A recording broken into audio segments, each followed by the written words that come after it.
Entre Guatemala y Belice no hay una frontera como sí la hay con México, Honduras y El Salvador. La línea de adyacencia es una línea imaginaria trazada en mapa sin nada físico. Para definir esa frontera se necesita que la Corte Internacional de Justicia defina cuáles son los derechos que tiene Guatemala sobre ese territorio. Y por eso es que la pregunta es sí o no. ¿Vamos a La Haya, sí o no?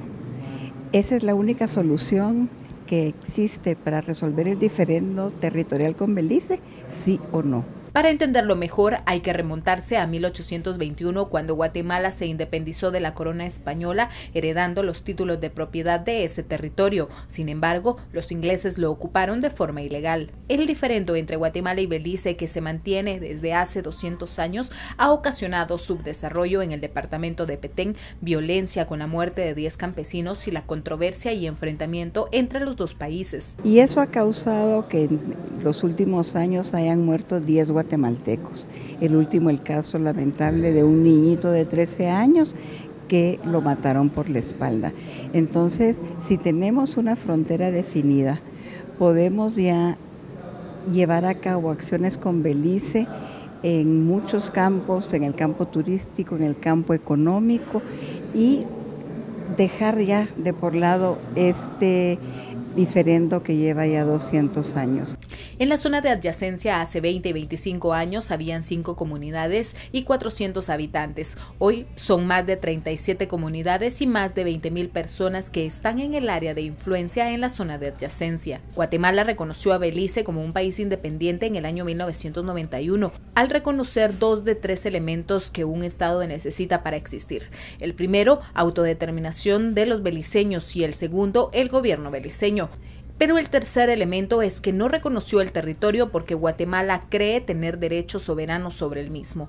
Belice también reconoce que Guatemala cree tener derechos sobre el territorio que ellos ocupan. A partir de eso se entabla el diferendo territorial, insular y marítimo. El derecho internacional da 3 formas de solventar de manera pacífica esa controversia bajo la primicia de la solución pacífica.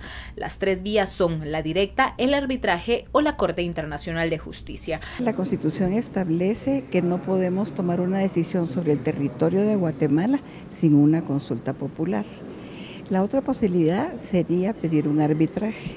Ya tuvimos un proceso hace muchos años con OEA buscando precisamente un entendimiento a través de un proceso de conciliación y no se logró.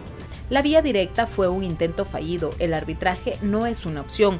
La Corte Internacional de Justicia es la que ambos países eligieron para resolver ese diferendo. Al no reconocer ni Guatemala ni Belice la jurisdicción de la Corte Internacional de Justicia, ambos países se comprometieron en el Acuerdo Especial del 2008 a someter las diferencias a la jurisdicción de esa Corte, la cual exige por adelantado que los dos países acepten la sentencia de esa Corte por medio de una consulta popular. Y es que el tribunal creado por las Naciones Unidas para solventar este tipo de conflictos no va a emitir una sentencia si los pueblos no han aceptado en una consulta popular, ya que el fallo de la Corte es definitivo, inapelable y de cumplimiento obligatorio. Es un tribunal internacional que depende de Naciones Unidas, fue creado en 1945 y empezó a funcionar en el 46, y por la fecha entendemos exactamente que era precisamente para solucionar diferendos territoriales. Al acordar ambos países que la consulta iba a ser simultánea, en un primer intento la consulta popular fue convocada en el año 2013,